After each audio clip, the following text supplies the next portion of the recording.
Yaani unaweza ukawa umewapita watu ambao unafahamiana nao bila kuwasalimia Inaweza ikawa kwa bahati mbaya au kwa makusudi.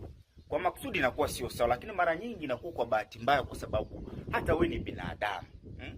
Badala wa kuita wakwambia, bwana ndugu yetu, una shida gani? Maana unaona siku hizi unapita bila kutusalimia. Hawakwambii hivyo. Wanajifanya sasa wao ndio kila kitu katika hii dunia. Utasikia we nini, we unaringa unapita bila salamu. Sisi ndio ambao tutakao kuzika. Wewe nani? Wewe una uhakika gani kama nitaanza kufa mimi na sio wewe?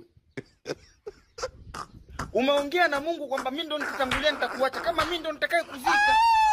Halafu kwa nini unizike? Umejuaje kwamba mimi ndo nitaanza kufa, wewe utanizika mimi? Haya, ukianza wewe kwa mimi nisikuzike. Eti sisi ndio tutakao kuzika. Kwani mimi nimekataa sitazikwa na watu? Lakini una uhakika gani kama mimi ndo nitatangulia, wewe utabaki? Haya, kama nyinyi mnakurundikana hapo ambao mnaniambia nyinyi mtanizika, mimi ndo nikianza kuwazika nyinyi nisiwazike kisa sijawasalimia. Si vitu tu vya kiungwana kuelekezana. Eti sisi ndo tutakao kuzika. Mnanizika wapi? Sisi ndo tutakao kuzika hiyo. Tutakao kuzika hiyo which? Kwa nini mnitangulize mimi? Kwa nini mnitangulize nyinyi mbaki? Sisi ndo tutakao kuzika. Sasa kwa taarifa yenu, mimi ndo naweza nikawazika nyinyi.